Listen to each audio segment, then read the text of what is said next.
반갑습니다. 좀 더 진하게, 좀 더 딥하게 세상의 핫 이슈 피플들을 모시고 이야기를 들어보는 박진영의 찐터뷰 문을 열겠습니다. 정치, 경제, 사회, 문화 각계각층의 저명 인사들을 스튜디오에 모셔서 그들의 이야기, 직업관, 인생관까지 들어보는 시간입니다. 오늘은 과학 커뮤니케이터 이명현 박사님을 모셨습니다. 안녕하십니까? 네, 안녕하세요.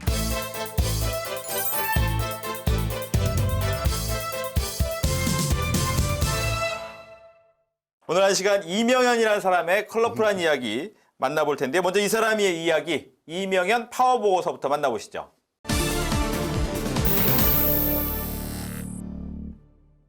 세티코리아 대표, 또 과학 커뮤니케이터라고 이야기가 되어 있는데 네, 네, 맞습니다. 본인 소개 먼저 부탁드리겠습니다. 네, 저는 이명현이라고 합니다. 천문학을 공부를 했고요. 천문학 박사고 학교와 연구소 현장에서 천문학을 이제 학생들이 가르치기도 하고 연구를 하는 이제 천문학자였고요.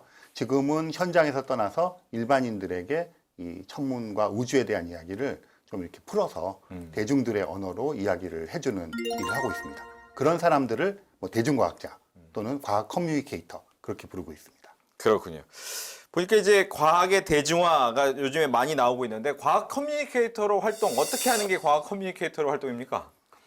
과학 커뮤니케이터인데요. 네. 방점이 이제 커뮤니케이터가 되게 중요한 거고요. 예. 그러니까 어쨌든 뭐 과학뿐 아니라 모든 분야에서 그 전문 분야라고 하는 것은 굉장히 그 좁잖아요. 그렇죠. 그리고 그들만의 언어로 소통이 되고 전문적인데 일반인들은 그걸 접근하기가 굉장히 힘들어요. 네. 또 더군다나 요즘처럼 이렇게 분업화되고 전문적인 지식이 깊어질 경우에는 파악하기도 힘들고 뭐가 뭐 어떤 건지 그래서 그런 것들을 좀 일상에 우리가 쓰는 언어로 좀 바꿔서 설명할 필요가 있거든요. 그런 역할을 하는 사람들을 커뮤니케이터라고 부르고 이제 저희는 과학을 하니까 네. 앞에다 과학자를 붙이는 거죠. 예. 그 요약하자면 과학 현상이나 과학자들의 연구 뭐 이런 것들을 정리해서 풀어서 해설해서 일상의 용어로 바꿔서 일반인들에게 얘기해 주는 직업. 네. 그게 과학 커뮤니케이터입니다. 과학 커뮤니케이터로 활동도 하시는데 보니까 책방도 운영하세요. 네, 맞습니다. 책방의 이름이 굉장히 특이합니다. 처음에는 이게 활자의 좀 그건데 같다인 줄 알았어요. 네, 같다라고 하시는 분들 가끔 있고. 근데 갈다더라고요. 갈다. 네. 네, 맞습니다. 어떤 의미입니까? 저희가 이제 교양과학 책방인데요. 네. 그러다 보니까 아무래도 이제 과학 책들, 과학 교양 책들 하다 보니까 좀 거기에 걸맞는 이유는 뭘까 생각하다가 같이 하시는 분들 중에 한 분이 네. 갈다를 얘기하셨는데 처음에 다 듣고 갈다, 뭐 갈아 없자는 얘기인가? 그렇죠. 뭐 절차탕 막 이런 게 생각이 나잖아요. 네. 그런데 이제 갈릴레오라고 하는 과학자가 있죠. 유명한 과학자. 네, 거기서 갈자를 따고요. 네. 다는 다윈. 그 갈릴레오와 다윈에서 갈다. 근데 이게 좀 중의적이잖아요. 그렇죠. 그래서 좀 과학 정신에도 맞는 것 같고 그렇게 해서 채택이 되었습니다. 그렇군요. 보니까 직접 살고 있던 집을 개조했다고 하셨더라고요. 네, 맞아요. 이런 아이디어는 어디서 얻으셨어요? 뭐 이게 계획한 건 아니고요. 제가 고등학교 1학년부터 이제 유학 가기 전까지 그러니까 네. 20대 중반 그때까지 살았었어요. 그 집에서. 그 집에서 이제 네. 부모님과 함께. 근데 그 이후에 부모님도 이사를 가시고 거기를 이제 뭐 NGO 단체들이 네. 사용을 하고 있다가 이게 비게 되었어요. 아하. 그래서 제가 이제 과학문화 활동을 하고 있으니까 예. 뭐 그걸 어떻게 좀 활용해 보지 않겠느냐 이렇게 말씀을 하셔서 그때부터 뭘 할까를 고민을 했어요. 네네. 그래서 이제 과학 커뮤니케이터들 다 이렇게 모여가지고 얘기를 하는 과정에서 그런 얘기가 나왔어요. 모두들 어릴 때 꿈이 그 책방 주인이었다는 거예요.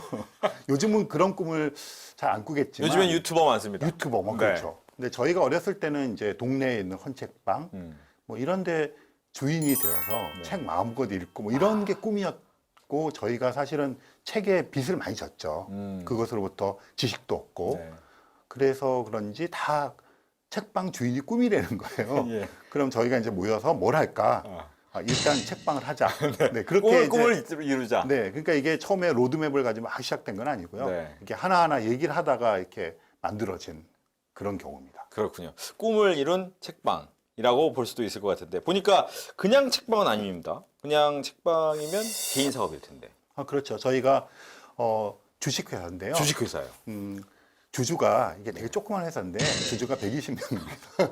네, 꽤 많습니다. 네, 그러니까 사실은 이제 회사지만 약간 네. 조합 같은 아, 그런 성격이에요. 그 예. 120명 주주들은 대부분 이제 대중적으로 드러난 뭐 저처럼 이제 대중과학자들 뭐 그런 사람들 다 참여를 했고요. 네. 그 다음에 이제 막 그런 과학 커뮤니케이터가 되고 싶은 젊은 분들, 그다음에 요즘 이제 유튜버들, 아하, 유튜버. 그다음에 저희랑 같이 이렇게 평소에 잘 지내던 미디어 아티스트, 소설가 이런 분들이 다 모여서 과학이라고 하는 과학 문화라고 하는 화두를 가지고 네, 이제 모인 그런 집단이죠. 그렇군요. 네. 그들 120명 정도가 이제 약간씩 지분을 갖고 네, 있는 건 그렇죠. 이제 각자 이렇게 내고 뭐 젊은 분들은 이제 약간 뭐 소액주주, 소액주주. 그다음에 이제 몇 사람들은 좀 이제 그 뭐라 대주주가 그래요? 되겠죠. 대주주가 되어서 네, 그렇게 활동하고 이제 대표는 제가 맡고 있습니다. 그렇군요.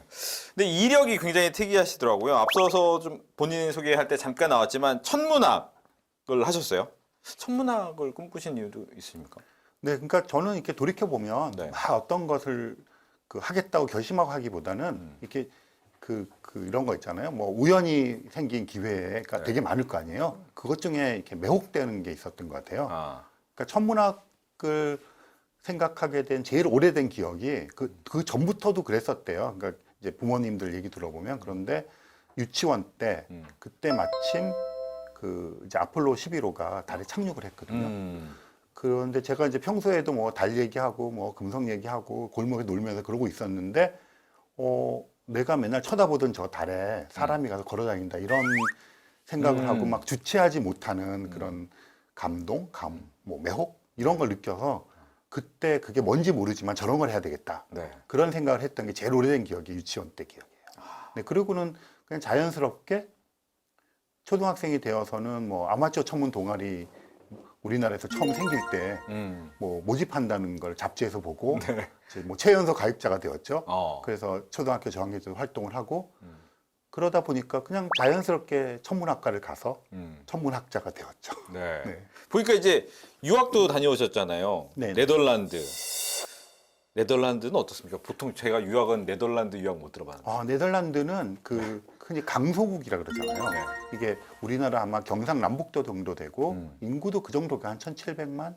그런데 아시는 것처럼 이 나라 사람들이 그 작은 나라인데 네. 뭐든지 굉장히 잘해요. 아, 그러다 보니까 뭐 원래 회계 금융 쪽 굉장히 강하잖아요. 그리고 그것뿐 아니라 과학 쪽에서도 항상 이렇게 그 뭐라 그럴까 이렇게 사람당 뭐 이런 거 있잖아요. 그런 게 굉장히 높아요. 아, 그래서 천문학도 전파 천문학이 굉장히 강세예요. 네. 그러니까 제가 전파 천문학을 했는데 그 이유가 네덜란드가 날씨가 되게 안 좋거든요. 그렇죠. 1년에 한 300일이 어쨌든 비 한 방울이라도 오는 날인데. 흐린 날이죠. 그러니까 네. 망원경을 가지고 별을 볼 수 없잖아요. 아, 근데 전파 망원경을 가지고 보면 낮에도 볼 수 있고 비가 와도 볼 수가 있거든요. 그게 발달해서 세계 최고예요. 네. 근데 거기를 가게 된 이유 중에 하나도 제가 석사학위 논문을 이제 국내에서 썼는데 네. 제가 연구하는 그 테마의 거의 한 90% 정도의 논문이 그 한 대학에서 나오는 거예요. 아, 그래서 이제 그때부터 이렇게 접촉을 하고 하다가 이제 운이 좋아서 그쪽 그 천문학 재단 장학금을 받게 되어서 네. 이제 그쪽으로 유학을 갔죠. 그렇군요. 보면 이제 천문학은 이제 우주, 네. 하늘을 연구하는 학문인데 결과적으로 이제 과학의 한 분야 아니겠습니까? 과학이 매력적인 이유는 어디 있습니까? 과학이 이제 어릴 때야 그냥 뭐 저 매혹된 건데 네. 이제 차츰 그런 이제 아마추어 천문 활동도 하고 이제 천문학과에 가 공부도 하고 이러다 보니까 과학의 매력은 끊임없이 변하는 것 같아요. 그러니까 과학은 흔히 사람들이 생각할 때 굉장히 확고하게 어떤 진리를 얘기해 주는 것이라고 생각을 하는데 그렇죠. 사실은 시대의 진리라고 할까요? 생각해 보면 몇백 년 전에 갈릴레오가 살던 시절에는 네. 천동설이었잖아요. 그렇죠. 근데 지금 입장에서 뭐 지금 지구가 도는데 그렇게 생각해 이렇게 하지만 당시 사람들이 가지고 있던 관측 데이터나 뭐 이런 거를 했을 때는 지동설을 딱히 이렇게 지지할 이유도 별로 없었거든요. 예. 그러다 보니까 그때는 옳았고 지금 틀린 게 많죠. 그렇다고 해서 그때의 과학을 폄하하진 않거든요. 그 이유는 가지고 있는 데이터를 가지고 우리가 추론할 수 있는 최대한의 추론을 하고 범위를 넘지 않는 한에서 그리고 객관적으로 사고하고 해서 어떤 결론을 일단 내리는 것이 과학이에요. 그러다 보니까 틀린 것도 있을 수 있죠. 틀렸을 때 태도가 중요한데요. 네.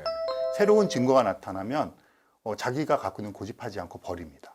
과학자들은 버리고 재빨리 이제 새로운 걸 받아들이거든요. 그래서 과학은 일종의 말하자면 과정의 학문이다. 네. 그래서 진리가 있다는 걸 고집하지 않고 그것에 다가서려고 하는. 그러니까 그런 게 매력적인 것 같아요. 그러니까 어떤 것들을 고집하기보다는 새로운 것을 발견했을 때 자기가 틀렸다는 걸 인정할 수 있고 자기를 수정하고 그런 과정. 그게 굉장히 매력적인 것 같아요. 그러니까 이제 일반인들 같은 경우에는 어떠한 자기의 확고한 신념이 생기면 그걸 잘 안 바꾸려고 하잖아요. 그렇죠. 그리고 이제 증거가 나타나거나 네. 뭐 그렇다 하더라도 이제 합리화시키면서 고집을 부리죠. 그렇죠. 왜냐하면 그게 자기 정체성과 자기의 자존심을 생각을 하는 거죠. 그러니까요. 근데 과학에서는 내가 왜 틀렸는가를 얘기하는 것 자체가 논문이 될 수도 있고요. 다른 사람이 틀렸다는 걸 얘기해 주는 게 굉장히 중요한 게 틀린 걸 반복하지 않으면 되잖아요. 아하. 그래야 새로운 걸 찾아낼 수 있거든요. 그러면 여기서 그냥 여담입니다만 이제 국내에서도 석사학위 네네. 받으시고 이제 해외에 나가서 박사학위를 받으셨는데 학문의 이런 성향이 다릅니까? 엄청 다르죠. 어떻게 달라요? 그러니까 학문 자체는 방법론은 똑같은데 네. 그 아무래도 우리나라는 지금은 많이 이제 좋아졌지만 저희 때만 하더라도 유학을 가는 이유가 이제 크게 두 가지인데요. 네. 하나는 경제적인 이유 때문에 그래요. 국내에서는 지금처럼 이런 뭐 R&D 예산 같은 게 많지 않았기 때문에 아, 자기 돈이 일부 들어가야 되고 연구를 하기 위해서는 그렇죠. 이제 네. 뭐 등록금 같은 것도 면제되는 건데 경쟁이 있으니까 뭐 전체 학생의 뭐 50%만 한다든가 그러면서 이제 나이대가 되니까 뭐 그때 결혼하는 사람도 있고 생활하기가 되게 힘들어요. 근데 외국을 갈 때 이제 기초과학은 네. 그때도 벌써 미국이나 유럽에서도 자기네 애들 기초과학을 잘 안 해가지고 음. 유학생들이 굉장히 중요하고 그러니까 생활하고 뭐 넉넉하게 풀 장학금을 받을 수가 있어요. 네. 그러니까 그러해야만 또 유학을 갔고 어. 그런 경제적인 이유가 있고요. 그 제가 같은 경우도 저는 이제 천문학 재단에서 장학금을 받았기 때문에 교수가 그 함부로 저한테 일을 못 시켜요. 일을 시킬 때마다 계약서를 써요. 그리고 페이를 해야 되고 뭐 그런 것들 조교를 해도 제가 몇 시간 이상 못 하게 돼 있고 왜냐하면 이제 국가 장학금을 받으니까 네. 그다음에 하게 되면 교수랑 이제 학교랑 또 계약을 해가지고 노동 시간 지키면서 뭐 이런 것들이 있어서 네. 그 굉장히 경제적인 독립 그다음에 그 학자로 커가는 과정의 독립이 있고 그 학생들의 선택권이 많아요. 그러니까 네덜란드 제가 다녔던 학교 예를 들면 박사 과정에는 이제 그 우리나라에서 흔히 얘기하는 과목 수업을 듣는 게 없어요. 아예 없어요. 그럼 그냥 연구 본인의 근데 처음부터 연구만 연구만 하는 하는 건데 그 대신에 이제 네덜란드에 있는 그 박사과정 학생들 다 모아서 네. 썸머 스쿨, 윈터 스쿨을 해요. 아. 한 달 동안 모여가지고 뭐 그런 식으로 하고 그 다음에 학생 3명이 모이면 교수를 지적해서 어떤 과목을 개설하라고 요청을 할 수가 있고 그 교수는 1년 안에 개설을 해야 돼요. 이런 식으로 학생들이 공부할 수 있는 그 뭐라 그럴까 이게 토대가 굉장히 좋죠. 그러니까 요즘은 이제 우리나라로 오히려 유학 오는 외국인들이 많이 있거든요. 네. 그 우리나라도 이제 그런 토대가 많이 좋아졌고 또 그 연구비도 넉넉해져서 외국에서 뭐 학생들도 오고 연구원들도 오고 이렇게 해서 정말 그 사이에 엄청나게 많은 변화가 있었죠. 그렇군요. 이제 박사님께서는 과학 커뮤니케이터 또 과학 책방 갈다의 대표로서 활약을 하시는데 즉 그 두 가지의 공통점이라고 한다면 과학의 대중화를 위해서 노력한다라고 네, 볼 맞습니다. 수가 있을 것 같아요. 네. 근데 과학이 대중화돼야 되는 이유는 어디 있습니까? 과학에 이제 대중화란 말을 쓰기도 하고 뭐 대중의 과학화 이런 말을 쓰는데요. 그러니까 이제 저희는 이제 과학자를 훈련받은 사람들이잖아요. 그러다 보니까 이 과학이라고 하는 것이 갖고 있는 속성 같은 것들을 이제 몸에 익힌 거죠. 네. 그게 생각해 보면 과학적 태도라고 얘기하는 건데 뭐 어쨌든 객관적 자기를 믿기보다는 자기의 감을 믿기보다는 데이터를 믿어요. 왜냐하면 눈에는 이렇게 보이는데 우리 예전에 왜 작년인가 재작년에 한창 코로나 시절에 네. 뭐 어떤 치마 색깔 보고 금색이니 무슨 색이니 이거 가지고 논쟁이 되게 많았잖아요. 그렇죠. 그러니까 착시 효과라는 게 있고 우리가 뇌의 작동을 통해서 세상을 인식하기 때문에 내 눈으로 본 거 이게 사실은 그 진짜가 아닐 가능성이 되게 많아요. 그리고 개인의 경험이라는 게 굉장히 좀 그 작잖아요. 네. 그걸 갖고 일반화시키잖아요. 그런데 데이터는 거짓말하지 않죠.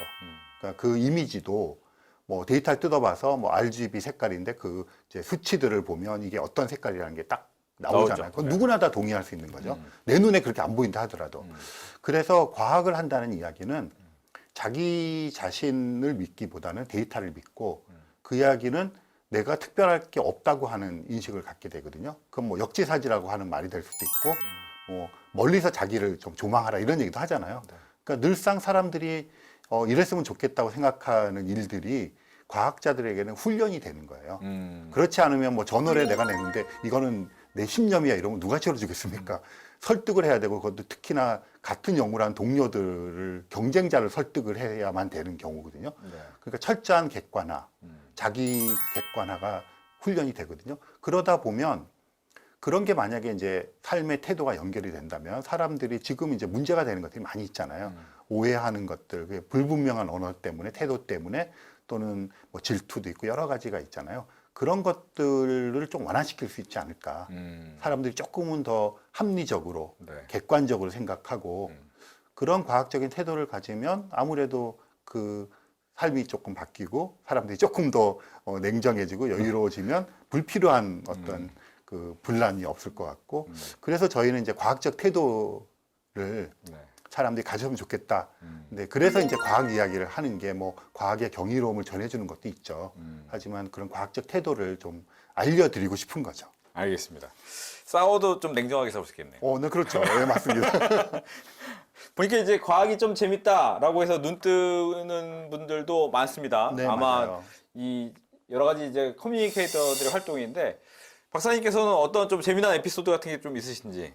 저는 한참 된 얘기인데요. 제가 그 귀국해서 얼마 안 되었을 때, 지금은 이제 그 과학 축제라든가 뭐 과학 관련 강연 같은 게 굉장히 많고 도서관 같은 데서 흔히 볼 수가 있고 그렇습니다. 그런데 그 제가 이제 처음 귀국했을 때 얼마 안 됐을 때는 굉장히 대형 행사를 했어요.